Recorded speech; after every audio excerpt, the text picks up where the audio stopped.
The local share market limps to the end of the year with coal companies celebrating and tech stocks commiserating.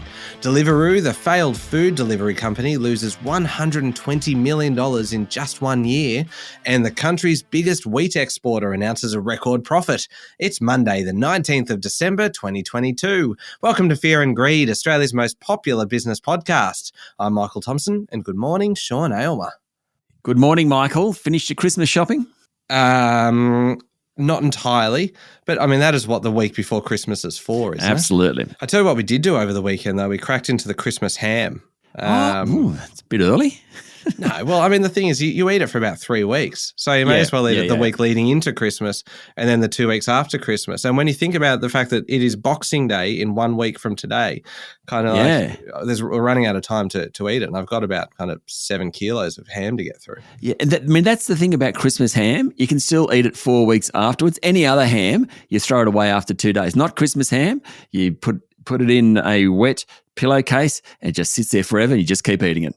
And then you make fritters out of it in about March. Yeah. I mean, you freeze the meat in between there. It's not. I'm not encouraging salmonella. Comforting, risks. Right? Yeah. Don't eat fritters at my house. Clearly, around the country right now, no one is making jokes about contaminated spinach leaves, but any leaves whatsoever. Yeah, indeed. Now, we have it's a big week. There's a fair bit to get through today. There's actually still a fair bit happening, even though that we're kind of winding down for the year. You've got an interview with one of our favourite guests this year. We spoke to her about 6 months ago. Katrina Burns from Wilson Asset Management is back again for a bit of a wrap-up of kind of some international stocks. That's right. Katrina's based in New York and she is very across what's happening on Wall Street, but also other markets, European emerging markets. It's a great chat about how she sort of sees the year and what she thinks of, as we head into 2023, particularly around Wall Street and even tech stocks, what she likes, what she doesn't. It's a great chat.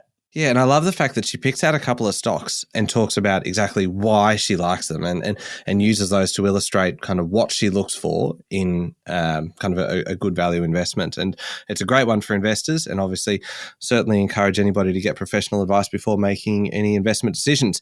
The main story, though, this morning, Sean, is really still all about investing. There is little sign of respite for investors as we kind of draw towards the end of what you'd say has been a pretty volatile year, really. The global market gyrating, one of my favourite words in recent days.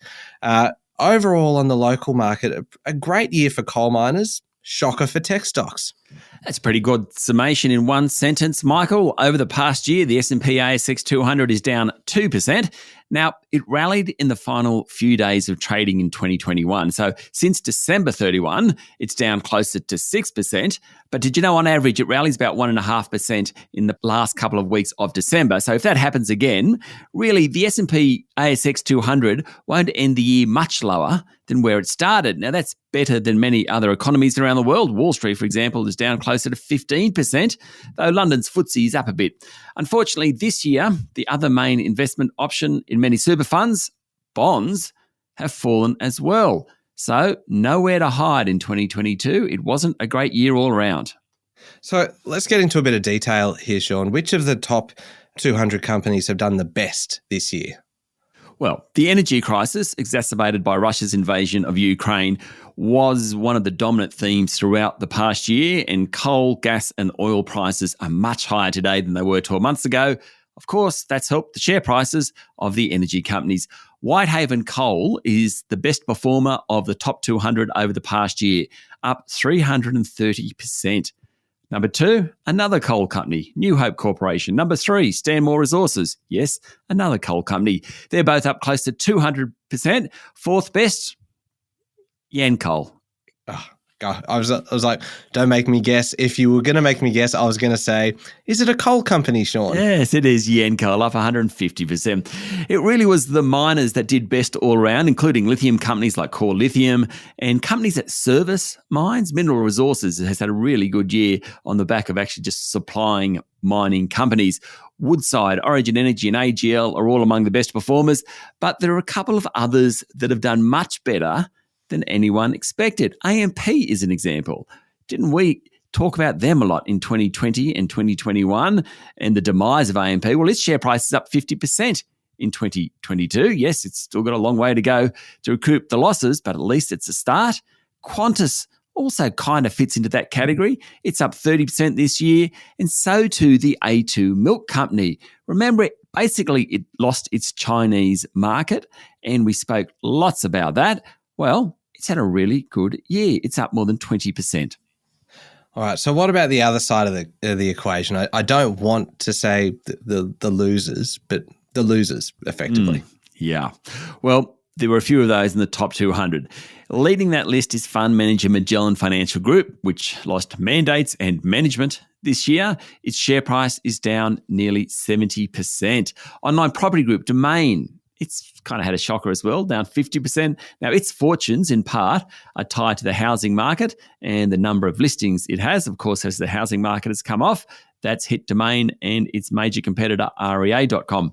Accounting software group Xero was a market darling during the pandemic. Interest rates started to rise and it was sold off. It's fallen nearly 50% over the past year. James Hardie Industries was another one that did really well during the pandemic. Well, prospects in the US have suffered and its share price has tumbled as well.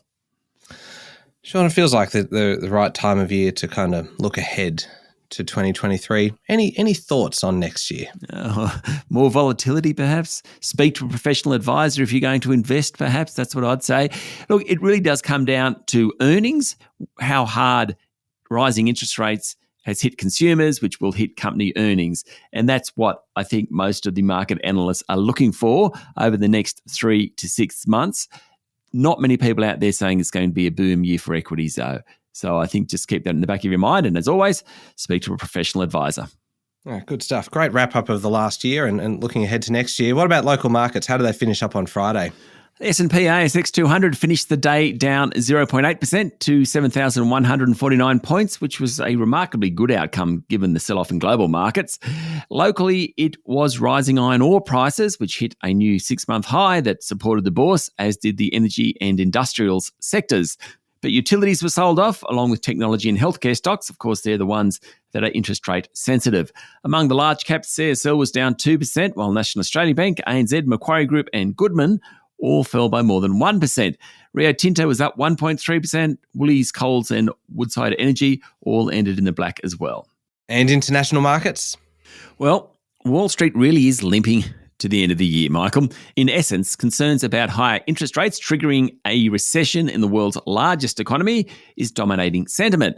Now, I probably could have said that any time over the past 6 months had been correct. So that is true. It's just as relevant today as it was in June. That has been the big theme of global markets. Equity markets in the US fell by around 1% over the weekend, with interest rate sensitive stocks faring worst. It was a similar story in Europe. For the week, US shares lost more than 2%. European shares were off 3%, while in the local area, Japan, China, and the ASX, in fact, they're all down about 1%. Oil prices were lower over the weekend, while the Aussie dollar is buying under 67 US cents. I saw diesel prices marginally cheaper as well, Sean, which I was celebrating last week when I filled up at about $2.13 a litre, and then I saw it kind of just almost around the $2.10 mark, which very small movement, but there's still cause for celebration. Yeah, but don't you think that when you fill up for $2.13 and then you see $2.10 and yet it's probably about $1.50 that you would have saved, you still think, oh, I wish I'd waited and got the $2.10? I'm glad you said that because it made me feel like I was a bit cheap to complain about that. No. But I was so cranky. When I saw it for $2.10. And especially it's a four-wheel drive. It's got quite a large tank. Yes, it's probably $2, not $1.50 that you've saved. Indeed. So anyway, all right. Look, you know what? My New Year's resolution, I'm going to make this early. I'm going to complain less about diesel prices in 2023. You often talk about my self-interest, Michael, and we're just going to leave it at that. Yes, we will. We'll be back in a moment with the rest of the day's business news.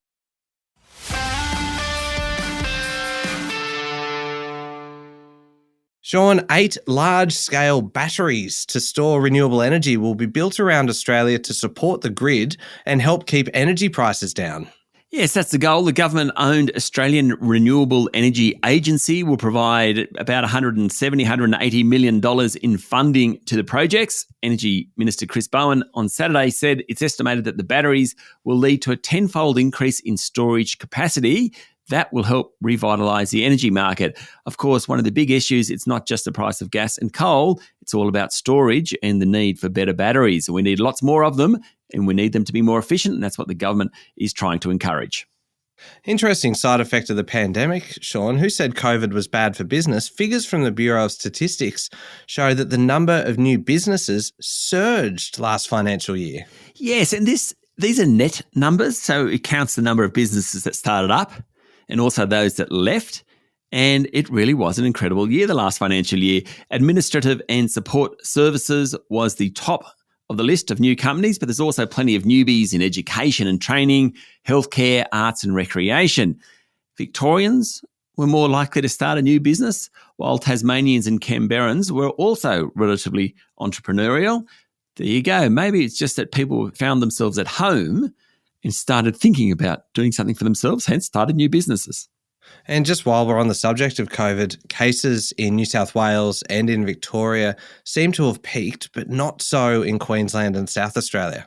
That's right. Hospital admissions are still rising sharply in those two states, Queensland and South Australia. Fortunately, Western Australia and Tasmania both appear to be over the worst. Now, the national 7-day average of cases last week was up 2.5% to almost 16,000. That's on the previous week's data. It's the first time that the figures really do suggest that this spring wave is peaking and perhaps coming down the other side. Now, I mentioned this next one at the top of the show, Sean, and I think this is quite remarkable, really. Deliveroo was never profitable in Australia and lost more than $120 million this year alone. This is according to a report from administrators for the collapsed group. That's right. The Australian operations of the UK-based food delivery company went into administration last month, owing about $129.4 million. The administrator's report also shows that a pool of $18.8 million has been set aside for employees, riders, restaurant partners, suppliers, and other creditors. Now, the food delivery company entered Australia back in 2015. It basically just never got the market share it needed. It eventually appointed Cordamenta as administrators after pulling the pin last month. It's left about 121 employees in no man's land and more than 14,000 riders without work. Sean, Australia's biggest wheat exporter has delivered a record profit on the back of a bumper harvest. Yes, CBH, a cooperative controlled by thousands of Western Australian farmers, on Friday reported a net profit after tax of just under $500 million for the last financial year, when the state produced a record grain crop and China became Australia's biggest wheat buyer. According to the Financial Review, a spike in global grain prices and warnings about food supply stemming from Russia's war on Ukraine worked in favour of the CBH marketing and trading arm, as international customers rushed to find wheat and barley and canola. The CBH profit result exceeds that of its ASX-listed East Coast equivalent, that's GrainCorp. It posted a $380 million profit for the year to September 30. That, of course, was on the back of big harvests across Queensland, New South Wales and Victoria. And finally, Sean, Woolworths is at it again last Friday, announcing another deal that made it 3 in 3 days. Yes, the grocery chain subsidiary Healthy Life is buying the non-retail assets, including technology and big warehouse, of a group called Super Pharmacy, which is an online pharmacy specialist. Now, it's not huge. I get that. It's less than $20 million. But it came the day after Woolies spent $586 million buying a pet product retailer, and 2 days after it sold down its interest in pubs and gaming group Endeavour. The mergers and acquisitions team at Woolies have been very, very busy. Earlier in the year, of course, Woolies lost its bid to buy Australian Pharmaceutical Industries, which is now owned by Wesfarmers. It looks like it's using Super Pharmacy to leverage its way into that business. All right, moving on to overseas news now, and Russian airstrikes have knocked out many utilities across Ukraine, triggering pleas for help from Western air defence systems. That's right. The Ukrainian government wants help protecting critical infrastructure. The strikes hit power plants in several regions of Ukraine, meaning much of the country is without power. Water and heating supplies are also interrupted, while some civilians were killed in the attack. It was one of the biggest attacks since the beginning of the war. It looks like Vladimir Putin is stepping up his aggression. Moscow has been targeting power infrastructure in a bid to test Kiev's resolve in the winter months. Let's hope we get some better news from that region of the world in the next few weeks. Now, this next one I think is really quite confronting, Sean. The world faced more than 8,000 terrorist incidents this year across 63 countries, killing more than 23,000 people. This is according to the United Nations. It's a pretty sad commentary on what's going on in the world. The UN Security Council says the threat of terrorism has increased and become more diffuse in various regions of the world, aided by new technologies. That's according to Associated Press. It estimates that racially and ethnically motivated violent extremism has increased by more than 300% over the past 3 years. The UN strongly condemned the flow of weapons, military equipment, drones, and explosive devices to these terrorism groups, particularly Islamic State and Al-Qaeda. And finally, Sean, a mining stock in Indonesia is proving to be the world's best performing investment, at least on major global bourses, rising 1,600% this year.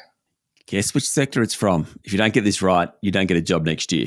Okay, I'm going to have to say coal then, based on what we discussed earlier. Yep, it's a coal stock. So the company's called PT Adaro Minerals. It's in Indonesia. Its share price, actually, most of the gains occurred in the first 3 or 4 months of this year.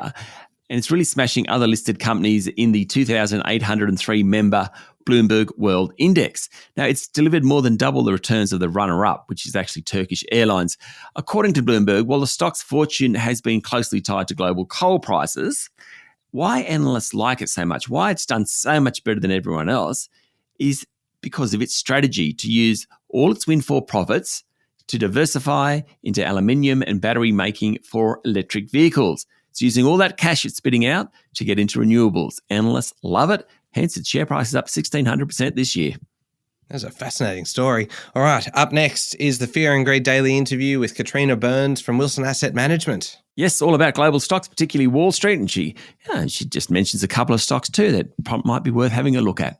Yes, indeed. It's coming up next in the Fear and Greed playlist on your podcast platform or at fearandgreed.com.au. And as well, we've got Stephen Koukoulis, our resident economist for Fear and Greed, the week ahead. A little bit of a quieter week, isn't it though, Sean? Well, basically nothing's going on. That's what Stephen says. But we have a great chat about where we ended up 2022, what happened last week as far as interest rates, the Reserve Bank Governor Phil Lowe, what he's going to do. So it's a fascinating chat, though, albeit not a huge amount of economic data this week. Yeah, still definitely worth a listen. And I'll also make a mention of our Instagram account, Sean, Fear and Greed Podcast, because we mentioned this in the weekend edition of Fear and Greed, which is worth a listen as well. But there is a picture on our Instagram account of you with two of the builders who have been doing renovations on your house. Yeah, they're explaining what was going on. And shall I just say, I was totally confused. I didn't understand. Yeah. It was like Greek. Yeah, the look on your face is one of is befuddled. Yeah, befuddled's a good word. Yeah, I think that's right. So it's worth just jumping on and having a look. Fear and Greed Podcast on Instagram and just see what you think. I think he's befuddled. Anyway, thank you very much, Sean. Thank you, Michael. It's Monday, the 19th of December, 2022. Make sure you're following the podcast and join us, of course, on LinkedIn, Twitter, Facebook, and as I mentioned, Instagram. I'm Michael Thompson, and that was Fear and Greed. Have a great day.